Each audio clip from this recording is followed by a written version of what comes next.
अस्सलाम वालेकुम स्टूडेंट्स।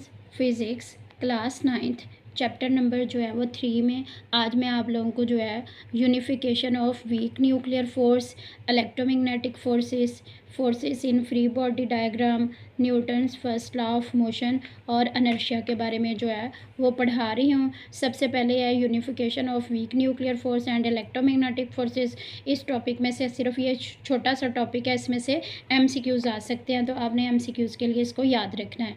ठीक है, इसमें 3 साइंटिस्ट के नेम हैं कि एक पाकिस्तानी साइंटिस्ट है, ठीक है, अब्दुल सलाम है, और उसके साथ 2 उसके और साथी हैं। ठीक है, दूसरा जो है वो कौन सा है आपके पास जो है वो शेल्डन ग्लासो है, और एक जो है स्टीवन जो है वाइन बर्ज है। ठीक है, तो या बर्ग है। तो ये इन्होंने क्या किया था, इनको अवार्ड मिला था 1979 में।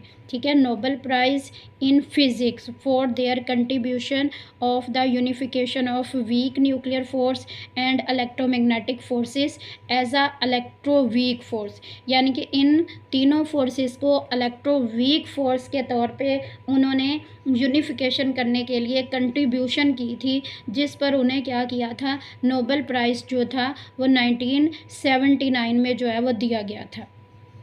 Although these two forces appears to be different in everyday phenomena, यानी कि ये रोज़मर्रा के मुख्तलिफ मज़ाहिर में जो है ये फोर्सेस अपीयर होती हैं, but the theory model them, ठीक है, as two different aspects of the same force.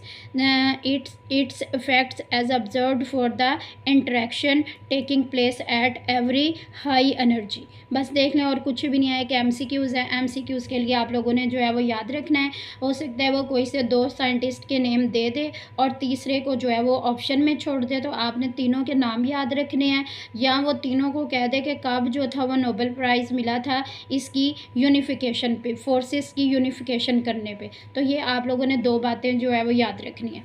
उसके बाद आपके पास नेक्स्ट जो आ रहा है force in a free body diagram, यानी कि अगर फ्री बॉडी डायग्राम पे हम कोई फोर्स जो है वो अप्लाई करते हैं तो उसके साथ और कौन कौन सी फोर्सेस जो हैं वो एक्ट कर रही होती हैं। तो ये शॉर्ट भी आ सकता है आपके पास, external forces acting on an object में इंक्लूड। जो एक्सटर्नल फोर्स किसी भी ऑब्जेक्ट के ऊपर अमल कर रही होती है उसके साथ जो है शामिल होती हैं कौन कौन सी, फ्रिक्शन की force, gravity, normal force, drag force, tension in string और ह्यूमन फोर्स। ठीक है, ड्यू टू क्या आ जाएगा, पुशिंग और पुलिंग। तो ये आपके पास इतना सा भी आप लिख सकते हो। उसके बाद वो मज़ीद जो है वो इसको एक्सप्लेन कर रहा है। देखें, ये आपके पास टेबल पे एक बुक पड़ी हुई है, अगर बुक पर इधर से जो है वो फोर्स को अप्लाई किया जा रहा है तो ऑफ कोर्स बुक आगे की तरफ क्या करेगी, मूव करेगी, और रिएक्शन के तौर पे इसके अंदर क्या हो जाएगी, ठीक है, फ्रिक्शन की फोर्स जो है वो ऑपोजिट डायरेक्शन में जो है वो प्रोड्यूस हो जाएगी। यानी अप्लाइड फोर्स जिस डायरेक्शन में भी होगी सॉरी, और फ्रिक्शन की फोर्स हमेशा उसके ऑपोजिट डायरेक्शन में पैदा हो जाएगी, और जो भी ऑब्जेक्ट का वेट होगा वो हमेशा डाउनवर्ड डायरेक्शन में एक्ट करेगा, और नॉर्मल रिएक्शन की फोर्स जो वो अपवर्ड डायरेक्शन में जो है वो एक्ट करेगी, और यही क्या होगी आपके पास जो है वो अपवर्ड फोर्स जो है वो होती है। इसी तरह देखिए ड्रैग फोर्स, वो तो आपको पता है कि अगर वाटर वगैरह के अंदर चले जाएगी या रस्सी के साथ किसी चीज़ को बांध के जो है वो खींचा जा रहा है तो उसमें टेंशन जो है वो वहाँ पे जो है वो प्रोड्यूस हो जाएगी। Suppose a book is pushed over the surface of a table top, and then how can we represent the forces acting on the body, ठीक है, using free body diagram, कि हम उसके ऊपर कैसे जो है फोर्सेस को जो है वो क्या कर सकते हैं, रिप्रेजेंट कर सकते हैं। तो आपने क्वेश्चन नहीं लिखना, आप सिंपल कह सकते हो we can represent the forces acting on the body by using free body diagram. और क्वेश्चन फुल स्टॉप की बजाय सॉरी क्वेश्चन मार्क की जगह क्या आ जाएगा, फुल स्टॉप आ जाएगा। Free body diagram are use to show the relative magnitude direction of all the forces acting on the object in a given situation. ठीक है, जो भी आपको सिचुएशन दी गई होगी उसमें जो फ्री बॉडी डायग्राम होगी वो क्या कर रही होगी, मैग्नीट्यूड को शो कर रही होगी, और जितनी भी फोर्सेस वहाँ पे एक्ट कर रही होंगी उन सब की क्या कर रही होगी, डायरेक्शन को जो है वो शो कर रही होगी। ठीक है, a free body diagram is a special example of the vector diagram, और ये वेक्टर जो है डायग्राम की एक जो है वो स्पेशल जो है एग्जांपल है। अब देखें जैसे उसने बुक की बजाय क्या किया है, एक बॉक्स ले लिया है। अब देखें ये एक क्या है, बॉक्स है। अब बॉक्स के ऊपर जो है फोर्स अगर अप्लाई की जा रही है तो इस तरफ फोर्स अप्लाई की जा रही है, तो इसके अप्लाइड फोर्स के ऑपोजिट डायरेक्शन में फ्रिक्शन की फोर्स जो है वो पैदा होगी। इसका वेट जो होगा वो हमेशा किसी भी ऑब्जेक्ट का वो डाउनवर्ड डायरेक्शन में एक्ट करेगा, और रिएक्शन जो होगा वो यानी नॉर्मल फोर्स होगी, और ये हमेशा अपवर्ड होगी। और नॉर्मल फोर्स कितनी होती है, हमेशा वेट के क्या होती है, इक्वल होती है, और डायरेक्शन में क्या होती है, ऑपोजिट होती है।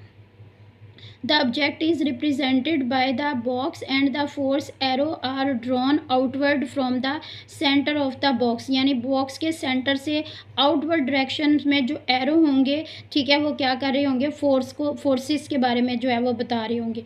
और जो लेंथ होगी फोर्स की, the length of a force line reflects the magnitude of the force, वो फोर्स की जो है मैग्नीट्यूड बता रही होगी, यानी कि जितनी लंबी लाइन है उसका मतलब है कि फोर्स उतनी ही ज़्यादा जो है वो क्या कर रही है, अमल कर रही है। और जो एरो होंगे वो क्या कर रहे होंगे, वो डायरेक्शन शो कर रहे होंगे जो फोर्सेस जो हैं वो एक्ट कर रही हैं।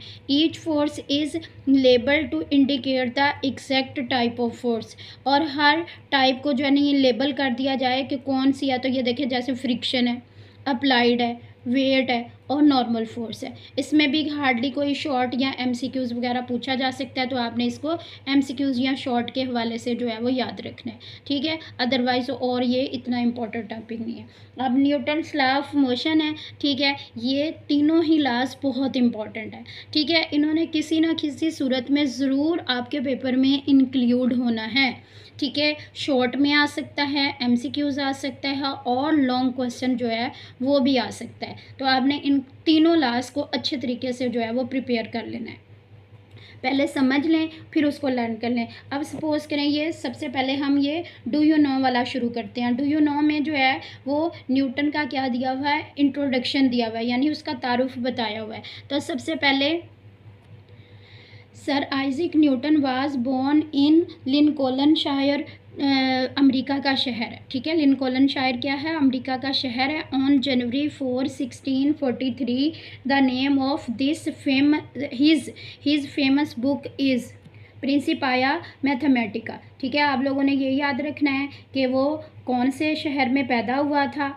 कब पैदा हुआ था, और उसकी फेमस बुक का नेम क्या है। तो ये उसका 3 लाइनों में जो है वो इंट्रोडक्शन जो है वो दिया हुआ है। तो सबसे पहले अगर देखें आपके पास जो है वो Newton's first law of motion आ जाता है, तो आप चाहे सबसे पहले डेफिनेशन लिख दें, फिर उसको थोड़ा सा इंट्रोडक्शन की हेडिंग दे के इंट्रोडक्शन लिख दें, और उसके बाद जो है वो 4 एग्जाम्पल्स आ रही हैं और एक फोर्स की डेफिनेशन आ रही है, ठीक है। तो सबसे पहले डेफिनेशन से शुरू करते हैं। जब आपने भी टॉपिक लिखना होता है तो सबसे पहले जो है वो डेफिनेशन ही लिखनी होती है, ठीक है। तो Newton first law of motion ये है कि अगर कोई बॉडी जो है वो रेस्ट में है तो वो रेस्ट में ही रहेगी, और अगर वो यूनिफॉर्म मोशन से हरकत कर रही है तो वो अपनी हरकत को जारी रखेगी जब तक कि उसके ऊपर कोई बैरूनी फोर्स अमल नहीं करती, ठीक है। हम भी रोज़मर्रा ज़िंदगी में देखते हैं कि ऐसे ही है, कोई भी चीज़ अगर रेस्ट में है तो वो रेस्ट में ही रहेगी जब तक कि हम उसको वहाँ से मूव नहीं करवाएंगे। फ़र्ज़ करें एक बुक जो है वो टेबल पे पड़ी हुई है तो वो टेबल पे ही पड़ी रहेगी जब तक कि उसके ऊपर कोई फोर्स लगा के उसको वहाँ से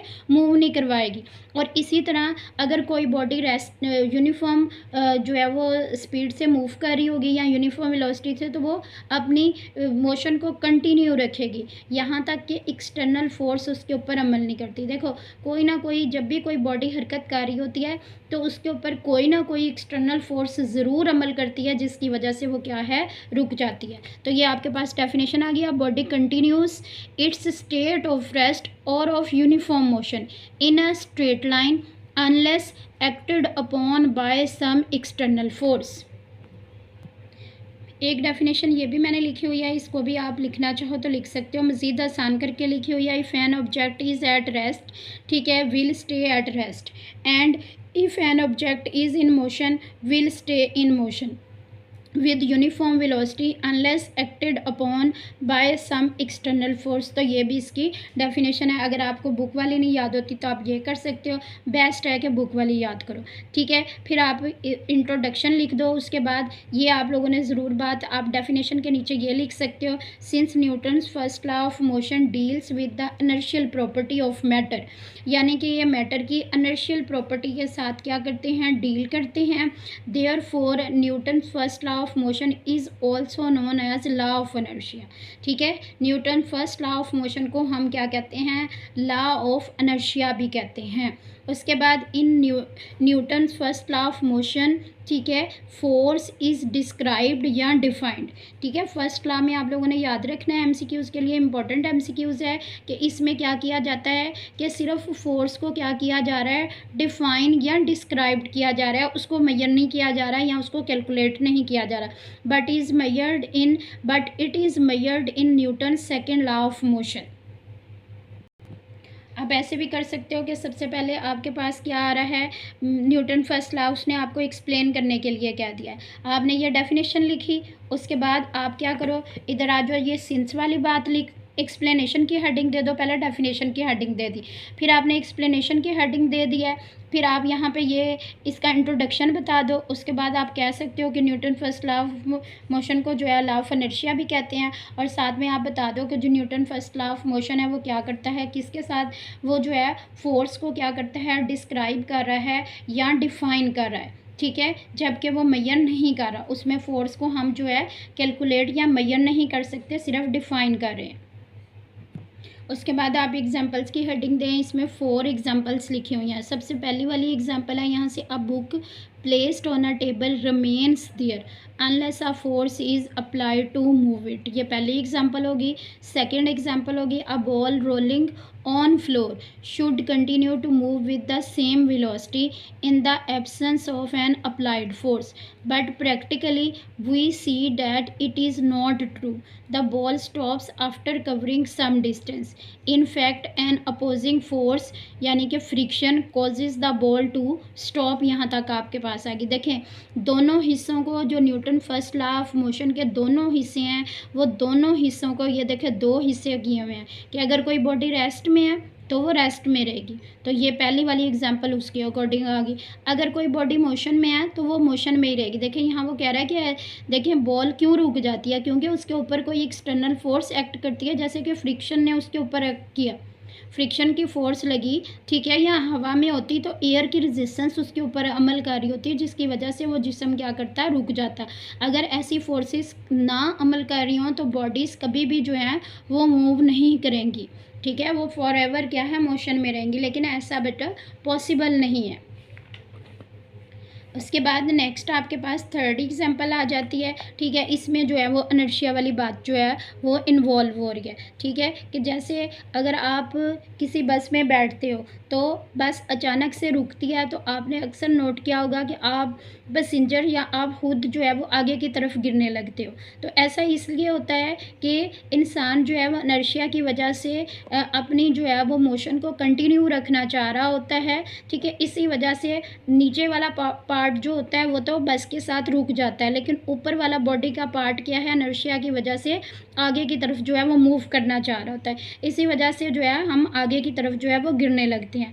इसी तरह अगर जो है बस वो बता रहा है कि अगर वो जो है रेस्ट से जो है वो अचानक से चलना शुरू करती है तो तब भी मुसाफिर क्या हैं, यानी कि सीट की तरफ, पीछे की तरफ जो है वो उनको धक्का लगता है। तो ऐसा भी इसीलिए होता है कि वो अपनी जो है वो मोशन को, अपने रेस्ट की हालत को जो है वो कंटिन्यू रखना चाह रहे होते हैं, ठीक है। तो अब आप यहाँ से देख लें, when a fast moving bus stop suddenly the passenger tends, ठीक है, टू बेंड फॉरवर्ड, वो आगे की तरफ यानी बेंड करने की कोशिश करते हैं या बेंड हो जाते हैं।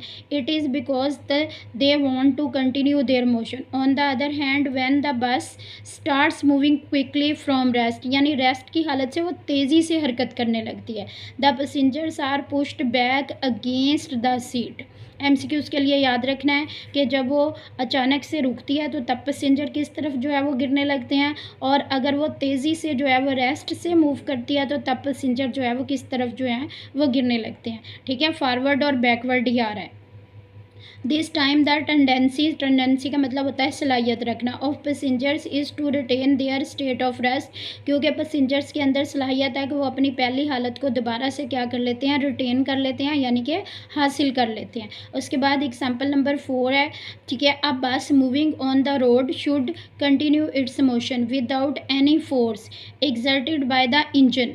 ठीक है, but practically we see that if the engine stops working, यानी कि जब हम गाड़ी को इंजन को क्या कर देते हैं, रोक देते हैं। The bus comes to rest after covering some distance, it is because of the friction, क्योंकि देखो गाड़ी के टायर और रोड के दरमियान क्या है, फ्रिक्शन की फोर्स है, जिसकी वजह से सारे व्हीकल्स क्या करते हैं, रुकते हैं। Between the tyres of bus and the road all the bodies moving on the earth are stopped by the force of friction. MCQs आपसे पूछा जा सकता है कि जितने भी ज़मीन पर जो हैं मूविंग ऑब्जेक्ट्स हैं वो कौन सी फोर्स की वजह से जो है वो क्या करते हैं, रुकते हैं। तो आपने याद रखना है वो फ्रिक्शन की वजह से जो है वो रुकते हैं, और जो हवा में होते हैं वो क्या है, रेजिस्टेंस की वजह से जो है वो क्या करते हैं, रुकते हैं।